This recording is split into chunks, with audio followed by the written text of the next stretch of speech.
앞으로 할 일을 정해 놓는 것, 약속이라고 부릅니다. 약속은 지나간 일이 아니라 앞으로 있을 일들에 대해서 서로 정하는 것을 뜻합니다. 우리 믿는 사람들은 약속에 아주 익숙한 사람입니다. 왜냐하면 우리가 가지고 있는 구약과 신약 성경이 하나님께서 우리들에게 주신 약속을 기록하고 있기 때문에, 그리고 그것을 우리가 항상 기억하기 때문에 우리는 약속에 항상 익숙한 사람들입니다. 그 약속은 사실은 크게 말하면 두 가지로 나눌 수 있습니다. 약속의 두 당사자가 있는데 그 두 당사자가 다 같이 책임을 지고 그 약속에 묶이는 것을 쌍무적인 약속, 양쪽 편이 다 책임을 지는 약속이라고 부르고요. 약속의 두 당사자 중에 한쪽 편만 그 약속에 책임을 지는 약속, 그것을 편무적, 한쪽만 책임을 지는 약속이라고 부릅니다. 보통 사람들의 약속은 다 쌍무적인 약속입니다. 약속에 두 당사자가 있고 이 두 당사자들이 해야 할 것, 그리고 의무가 있습니다. 결혼이라는 약속을 하면 우리는 그 결혼이라는 약속 가운데 두 사람이, 한 사람은 신랑으로서 한 사람은 신부로서 무엇을 해야 할지 서로에게 책임을 지고 의무를 갖는다라는 것을 약속하는 겁니다. 그래서 보통 사람들의 약속은 쌍무적인 약속이 되어집니다. 그런데 성경에 나와 있는 약속들은 이것과는 좀 다릅니다. 성경에 나와 있는 대부분의 약속은 편무적인 약속입니다. 하나님과 우리 사이의 약속인데 그 약속에 대한 책임과 의무를 둘 다 갖고 있는 것이 아니라 대개는 하나님만 갖고 계십니다. 여러분, 예수님은 이 땅에 재림하십니다. 이 땅에 다시 오실 겁니다. 우리는 예수님께서 우리에게 다시 오실 것을 믿는 사람입니다. 그 약속을 가진 사람입니다. 그런데 그 약속은 생각해 보십시오. 우리가 예수님을 오게 할 수도 없고 우리가 예수님이 오시는 시기를 정할 수도 없고 그 일을 일어나게 할 수도 없습니다. 그 약속은 오직 하나님만 책임을 지시는 약속입니다. 하나님이 정하신 때 하나님이 그 일을 이루시기 때문에 성경에 나와 있는 여러 약속들은 이와 같이 편무적인 약속이 됩니다. 그런데 약속에 대해서 우리가 잘 알아야 될 것은 이 약속이 양쪽이 책임을 지는 약속이든 아니면 한쪽만 책임을 지는 약속이든 그 약속에 준비가 필요하다라는 겁니다. 여러분, 약속은 그 약속에 준비될 때 더 좋은 결과, 큰 결과를 가져올 수 있습니다. 왜냐하면 약속의 당사자는 내가 책임을 지지 않더라도 구경꾼과는 다릅니다. 내가 그 약속을 위해 준비해야 합니다. 가령 생각해 보십시오. 누군가 나에게 아주 큰 돈을 주기로 약속했습니다. 내가 할 일은 없습니다. 그 사람이 나에게 큰 돈을 주는 겁니다. 실제로 그 일이 일어났다라고 생각하면 그 약속에 준비가 되어 있는 사람은 그 큰 돈이 내게 주어졌을 때 그것을 가지고 정말 보람 있고 좋게 잘 사용할 겁니다. 그래서 그 사람의 삶도 좋아질 것이고 그리고 더 밝게 그 삶의 빛이 비추어질 겁니다. 그런데 내가 준비가 되지 않았으면, 가령 우리가 가끔 뉴스에서 보듯이 복권에, 로또에 당첨이 돼서 갑자기 생각지도 않게 준비가 되지도 않았는데 큰 돈이 내게 주어졌으면 그것은 나에게 더 나은 길로 가는 길을 열어주는 것이 아니라 오히려 화가 되는 경우가 많은 것을 봅니다. 오히려 그것 때문에 다툼이 생기고 불행이 생기는 경우가 더 많은 것을 봅니다. 왜냐하면 그 일에 준비가 되어 있지 않기 때문입니다. 오늘 우리가 이 약속에 대해서, 그리고 그 약속에 대한 우리의 준비에 대해서 함께 말씀을 나누려고 합니다. 우리가 성경이 우리에게 주시는 약속과 준비에 대한 귀한 교훈, 그리고 귀한 지혜를 저 여러분의 가슴 가운데 담는 이 예배의 시간이 될 수 있기를 예수님의 이름으로 축원을 드립니다. 첫 번째, 가장 확실한 약속을 준비하십시오. 가장 확실한 약속을 우리는 준비해야 합니다. 말씀드렸듯이 약속에는 준비가 꼭 필요합니다. 그리고 그 준비가 우리로 그 약속의 모든 좋은 것을 누리도록 만들어줍니다. 하나님이 주신 약속도 여기 예외가 없습니다. 성경에 보면 사도 바울이라는 아주 위대한 인물이 나옵니다. 사도 바울, 그가 다메섹으로 가는 길 위에서 예수님을 만났습니다. 그리고 예수님의 약속을 받았습니다. 갈라디아서 1장 11절과 12절에 바울이 이야기하는 것을 보면 이렇게 우리에게 전합니다. 형제들아, 내가 너희에게 알게 하노니 내가 전한 복음은 사람의 뜻을 따라 된 것이 아니니라. 이는 내가 사람에게서 받은 것도 아니요 배운 것도 아니요 오직 예수 그리스도의 계시로 말미암은 것이라. 자기가 지금 복음을 전하고 그리고 자기가 여러 가지 일들을 하고 있는데 그것이 자기에게 약속되어지고 자기에게 오게 된 것은 사람의 뜻대로 된 것이 아니라 사람의 계획대로 된 것이 아니라 예수님이 약속해 주시고 예수님이 이루어 주셔서 된 것이라는 말씀입니다. 이 바울의 고백대로 다메섹에 가는 길 위에서 사도 바울은 예수님을 만났고 예수님의 약속을 받았습니다. 그런데 그 약속을 받은 다음에 바울의 행적을 보면 그가 이후에 이와 같이 위대한 사람이 될 수 있었던 그 준비를 발견하게 됩니다.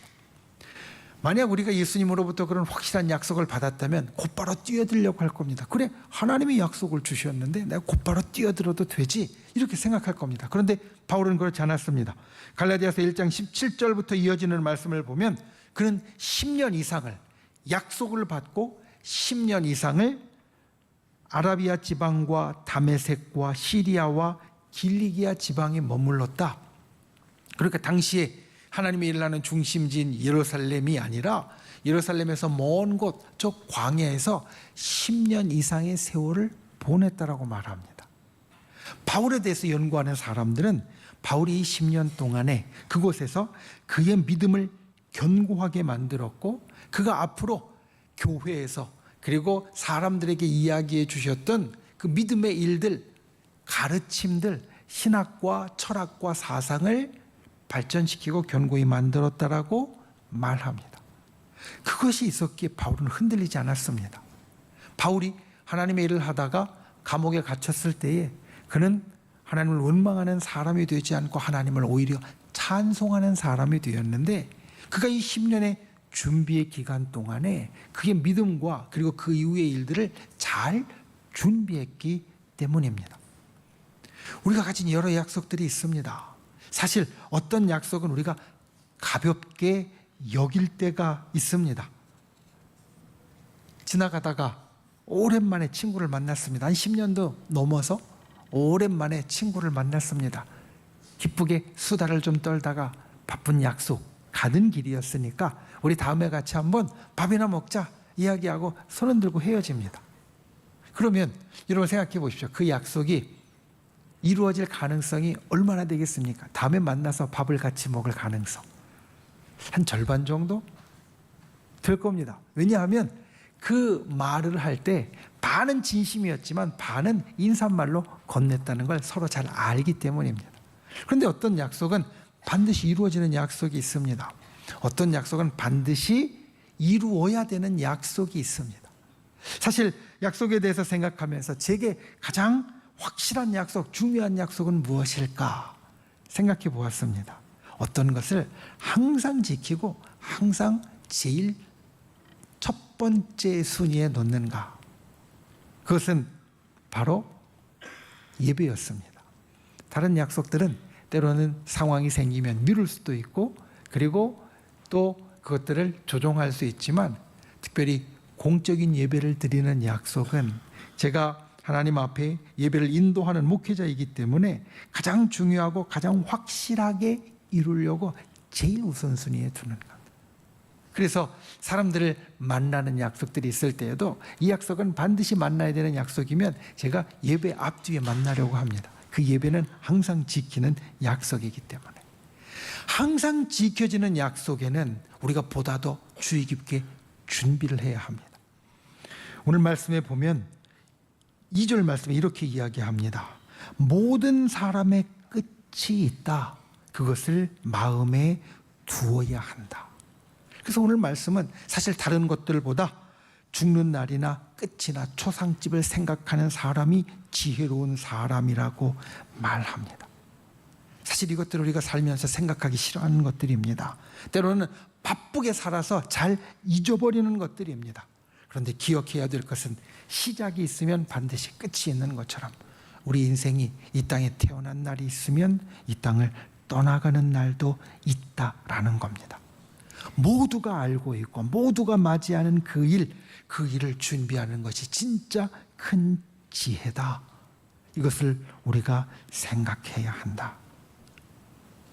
여러분, 우리가 이 땅을 살면서 우리에게 주어질 가장 확실한 약속, 우리 인생의 끝에 대해서 종종 생각할 수 있는 분들이 되시길 바랍니다.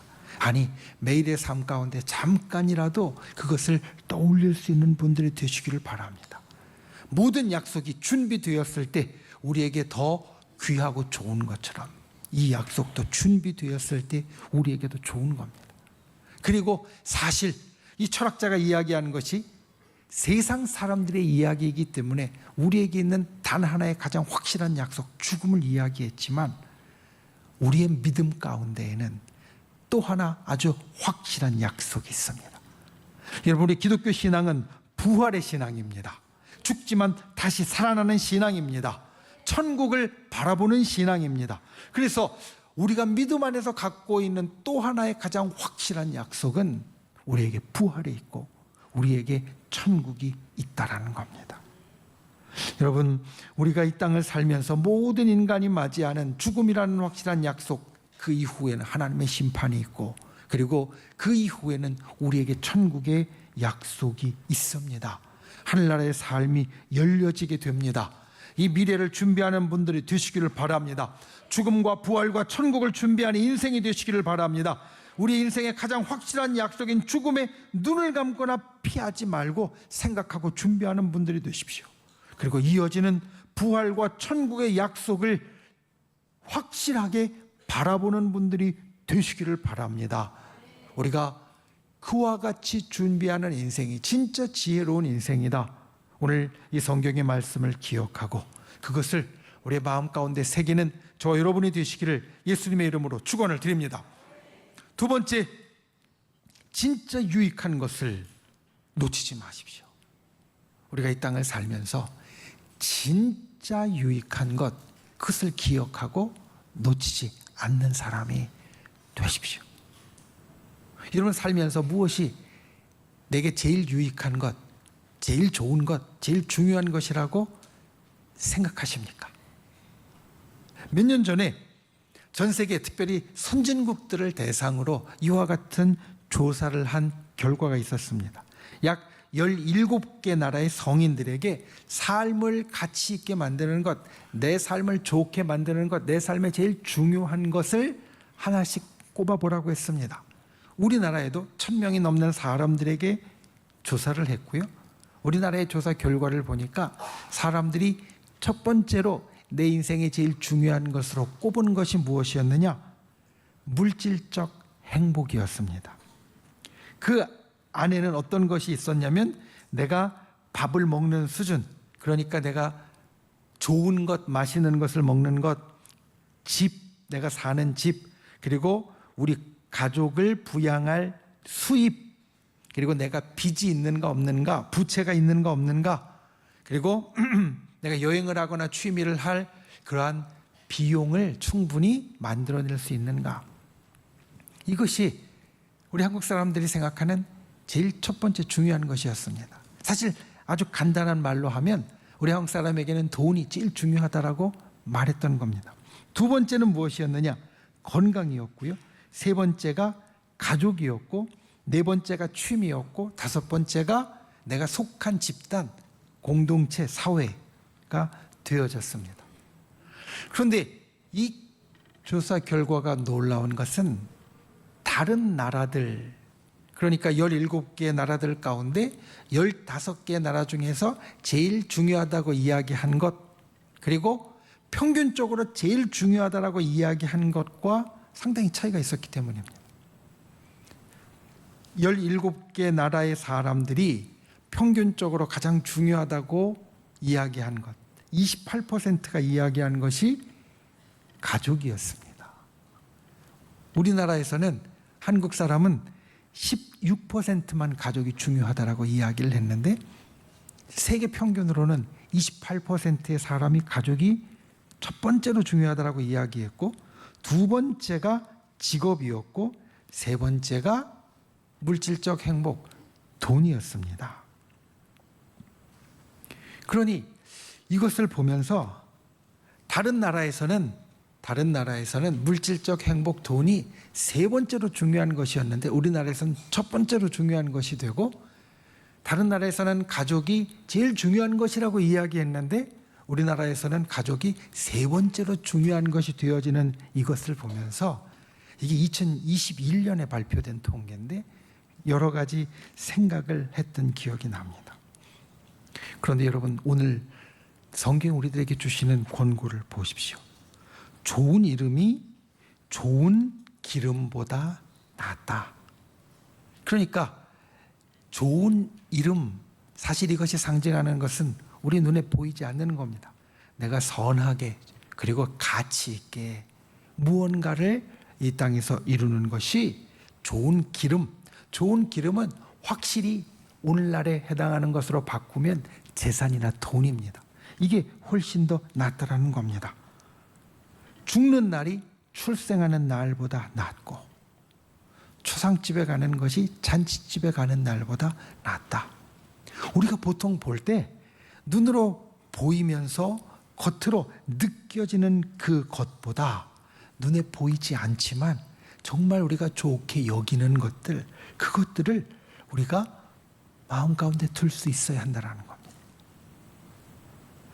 성경에 이것을 분명하게 이야기해 주시는 예수님의 비유가 나옵니다. 누가복음 16장에 보면 부자와 거지 나사로의 이야기가 있습니다. 거지 나사로 먹을 것이 없어서, 그리고 온 몸에 병이 있어서 간신히 하루하루를 사는 사람이고, 부자는 날마다 잔치를 벌이면서 풍족하게 사는 사람입니다. 그런데 둘 다 이 세상을 떠났습니다. 앞에서 이야기한 가장 확실한 약속인 죽음이라는 약속을 피할 수 없어서 둘 다 세상을 떠났습니다. 나사로는 낙원에 갔고 부자는 음부에 갔습니다. 그런데 중요한 건 부자가 죽은 다음에 깨달은 것이 있다라는 겁니다. 부자가 죽은 다음에 요청을 합니다. 그 요청 가운데 하나가 무엇이었느냐? 나사로를 내 집에 보내서 내 집에 있는 다른 형제들, 아직 죽지 않고 살아있는, 세상에 살아있는 내 형제들에게 그렇게 살지 말라고 이야기를 꼭 전해달라고 말합니다. 그런데 그때 대답이 무엇이었냐면, 이미 네 형제들이 그것을 다 듣고 있고, 모세를 통해서, 율법을 통해서, 선지자를 통해서 다 듣고 있고, 그런 상황에서 나사로가 죽었다 살아나서 가서 이야기한다고 해도 그들은 바뀌지 않을 것이다. 그러니까 부자는 죽고 나서 제일 중요한 것이 무엇인지 깨달았는데, 당장에 눈에 보이는 것보다 눈에 보이지 않는 것이 더 중요했다라는 겁니다. 여러분, 이 땅을 살면서 우리가 중요하게 여기는 것이 있습니다. 그런데 우리가 중요하게 여기는 것, 진짜 중요하게 여길 만한 것들을 여겨야만 합니다. 그리고 그것이 우리의 삶을 이끌어갑니다. 생각해 보십시오. 내 삶의 가장 중요한 가치가 가족인 사람과 내 삶의 가장 중요한 가치가 물질적 행복, 돈인 사람의 살아가는 모습은 절대로 같을 수 없습니다. 눈에 보이지 않는 것을 중요하게 여기면 당장에 힘들고 어려운 것 버틸 수 있지만, 눈에 보이는 것만 중요하면 당장에 힘들고 어려운 것 못 버티고요, 다른 선택을 하게 되어지는 겁니다.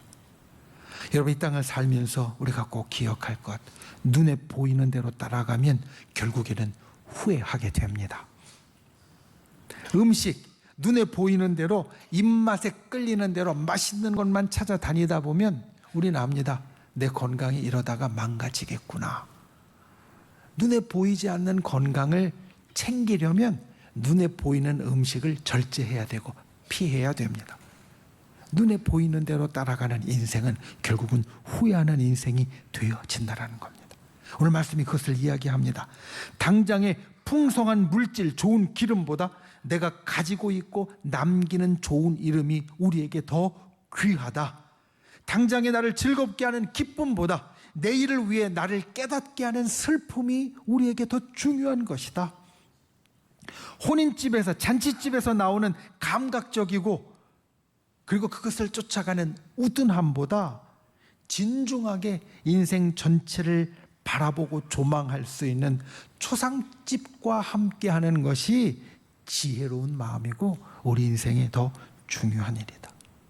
이것이 내게도 유익한 것이고 나의 미래를 밝혀주는 것이다. 여러분, 이것을 기억하는 저와 여러분이 되시기를 바랍니다. 우리에게 진짜 중요한 것을 마음에 품어야 합니다. 우리에게는 아직 기회가 있습니다. 여기에 있는 우리 모두는 우리의 가장 확실한 약속, 죽음이라는 약속을 아직 이루지 않은 사람들입니다. 그렇기에 우리는 아직 기회가 있습니다. 부자처럼 후회할 일을 되돌릴 기회가 있습니다. 우리 마음에 항상 더 가치 있는 것, 좋은 것을 생각하는 분들이 되시기를 바랍니다. 그리고 그 가운데 우리의 영혼을 위한 하나님과 가까이 하는 것을 생각할 수 있는 분들이 되시기를 바랍니다. 생각하지 못하고 있으면 좋은 것을 결국 놓칠 수밖에 없고 후회할 수밖에 없습니다. 어리석은 부자와 같이 될 수밖에 없습니다. 하나님이 우리에게 주시는 그 귀한 말씀을 넘기지 않는 사람, 당장에 유익한 것보다 앞으로 유익한 것을 찾는 저와 여러분이 되시기를 주님의 이름으로 축원을 드립니다. 진실로 우리가 이 땅을 살면서 진짜 유익한 것을 마음에 항상 품고 놓치지 않고 내가 이루어가는 복된 인생이 되시기를 예수님의 이름으로 축원을 드립니다. 말씀을 맺습니다. 오늘 말씀의 제목, 매일 준비하는 마음입니다. 사실 우리는 이 땅을 살면서 매일 준비합니다. 여러분, 우리가 살면서 하나하나 앞에 있는 것, 그것이 가까이 있는 것이든 멀리 있는 것이든 우리는 준비를 하고 삽니다. 오늘 아침에 일어나서 무슨 준비를 하셨습니까? 아마 여러 가지 준비를 하셨을 겁니다. 그런데 제가 볼 때 우리 모두가 다 같이 준비한 하나가 있습니다. 그것은 무엇이냐면 적어도 지금 여기에 있는 저와 여러분은 오늘 예배를 준비한 사람입니다. 하나님 앞에 나와서 예배하는 사람이 되었다는 것, 이것은 우리가 예배를 준비했다는 것이고 그리고 정말 잘 우리 인생을 위해서 준비했다는 이야기입니다. 왜냐하면 당장은 좀 더 자고 싶고 당장은 좀 더 놀고 싶고 당장은 조금 더 다른 것들 하고 싶지만 그것들을 하지 않고 미래를 위해서, 나의 더 먼 미래를 위해서 하나님을 찾고 하나님과 가까이 하는 내 영혼의 일을 했다라는 것은 우리가 정말 오늘 말씀대로 좋은 선택, 좋은 준비를 한 사람이란 말입니다. 이것을 날마다 이루어갈 수 있는 분들 되시길 바랍니다. 우리가 날마다 땅만 보고 있으면 이걸 못합니다. 가끔은 고개를 들어 먼 산을 바라보는 것 같이 우리 인생에 주어진 약속들 가운데 당장 내가 쫓기는 약속뿐만 아니라 저 멀리 있는 약속, 죽음과 부활과 천국에 대한 약속을 보고 그것을 준비하는 분들이 되시기를 예수님의 이름으로 축원을 드립니다.